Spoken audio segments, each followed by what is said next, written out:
da bia mo kana aba me sika ba me sika yesi bi ni wo ho a ya mo mu sika mobilization ye enough also wo kwan so ye adwuma ubehu no na wasesa ne niam free ho and most of them according to even minister Kradio kan ebi ni mo ho a ye mo adwuma mu nwie na mo se kwaje adwuma foforo nti o ho a o ye adwuma ne ho akakra na wasesa ne machines na o de ko just a one tese aban mu pani bi ba especially president eba ubehu America yeti krom ha ena anwan kwanta kwan yi so yeti krom ha na nanado so obakro yi mu eda no yesim fidie de time no kran kan anatie da ni nyina begu ho because person who say oye adwuma me say and I've said it say aban bia mo adwuma say minister ena eba na se ka wo ho a tina fie ma no mehu say kantia enti die ntina nipa no amo adwuma no yekoka wo say aban ede woka aban ma osika enso sa aban no anu wo ba no akofa machines abegu kwan no so e kire sa wo ye adwuma enti kaye aban no de woka no oba mane mehu na manfo no nka se aban wo de contractors ma sika enti no free so ntutua ne ka ba yeti kroma ya hu bebre wo be komu no na contractor no ya ma ne sika enso na mo se onwi adwuma no akwaje adwuma ba bi nti no oba ha be ye be 1% na wasesa ne machines ko na akọ different place na akọ 1% ono nko contract be 10 oti ase enti no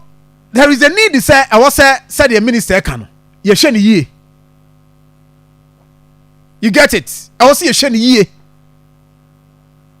because contractors bebre wo kroma the minister kan wa asem na okoyo say ya ma sika mobilization of 66 million Ghana cedis enye sika ketwa kokoya adwuma wote ho 87.9 Kumasi and I am happy that governance agbaja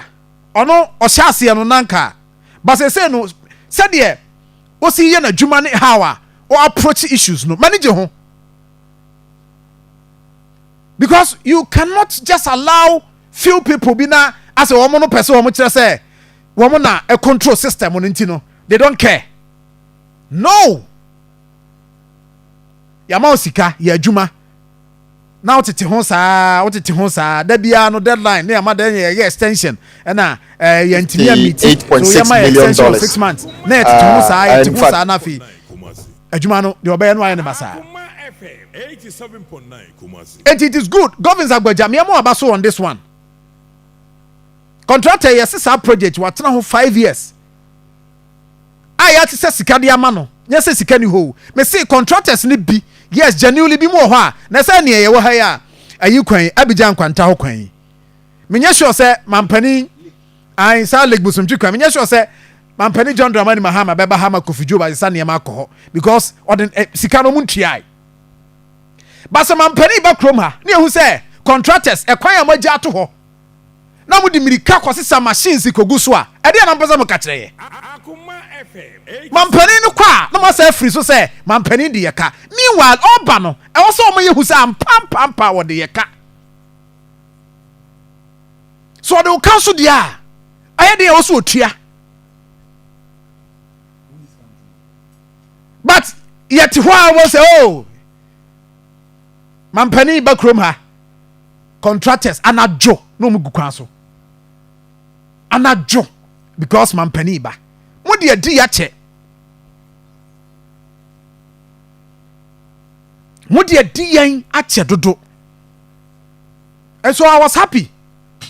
one governance agboja approach you o mo ka chom say me ma mu 2 months baby o se mu yedru no 20% no mo anuru ho a kwan bia so yan ye bepe kwa bi so a ene ye mmara kwan so na ya terminate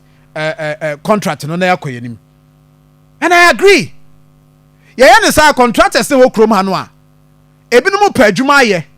wo mu nyan ebinum asesa afafa so ya mo sika in this case Maripoma enterprise ya kana say yes sika asesa ma 66 million Ghana cedis se fa ye adwuma mobilization nko ano no ate ho saa da bia ne nam kwanfo so da bia na aban so contractors bi agi sika yes ya monitor she ya te ho ya de ama na wie ne yayi ani gisi ya tiamu su saa ansana pani bi ate say ne yenko hwede yekoso obaka na contractor ni ho anji ai mo mamintie ayi kakra ansa Tamale to Bolga. If you remember one unfortunate situation where we paid JMC at the time when Parliament approved, I think $158.6 million. And in fact, that project should have been completed last year if everything had gone to plan. And we paid that Indian company almost $30 million mobilization. They took the money and didn't do even 1% of the work. We intend next week to work with the Attorney General to further pursue getting our money back within the law. Even before the previous government left, they attempted recovering the money, and then the company, because the contract was written in such a way that the jurisdiction is in India, and they slapped an injunction against us while the Indian contractor took the money away.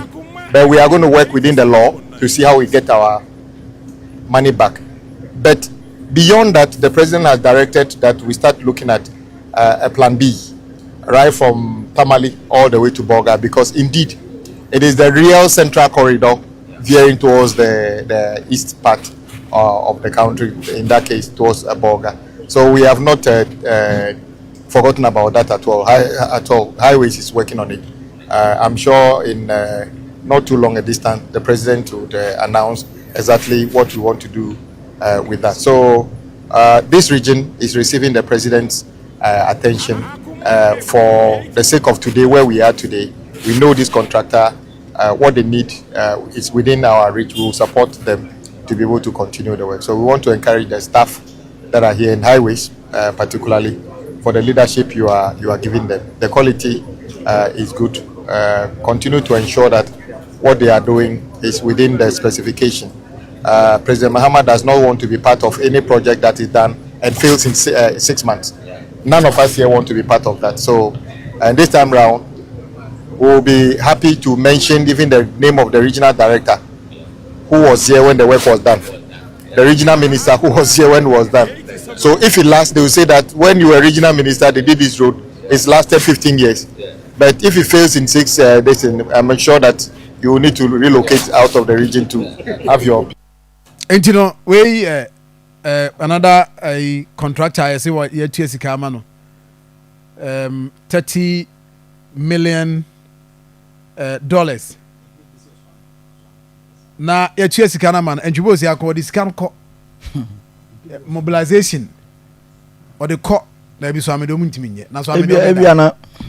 okofa video ni kuro maba ebia no onya na okofa video ni kuro maba Indian company intimi na no na me ka say yam build the local contractors no and the local contractors so yam madwuma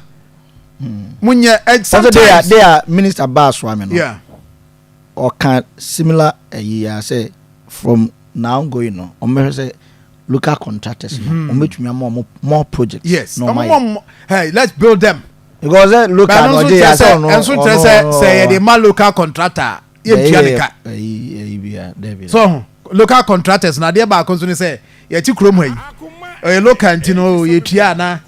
aye bibi oho ye twetwe yensem saa na de jiwe ansa ya tam 30 am obi de ko and I feel na be legal means we need Jessica in the FA near between. Or the car 30 million, honey. As a contract no crown from baby at the end free ban. When the previous administration here say almost started process na or Jessica and or the injunction. Editata. Akoma FM 87. 30 million yes aketwa o. Hey. Na me kra say asem na me kan. $30 million. Hey. dabi man ka hwɛ deɛ ɔsɔ yɛ no so a wonya mu ayi koraa wɔdwane de sika no kɔ baabi ɔsɛ bi ɔmo kɔpɛ enti local contractors no sɛ yɛma wo sika nko a yɛ adwuma no na yɛ ne yie ɛkwan bi a naano me hu yɛ pae sɛ kwan ni mfie mmienu ɛkwan nyinaa sɛn ɛno ne asɛm so nti yɛbɛserɛ chapter half for mekyia mo the house of folk ɛkɔ yie antwi ma yɛnwie wei no na nkyɛ na yɛnwie wei no na government day no sɛ wei deɛ government day ka wei deɛ no kɔ no a wokɔ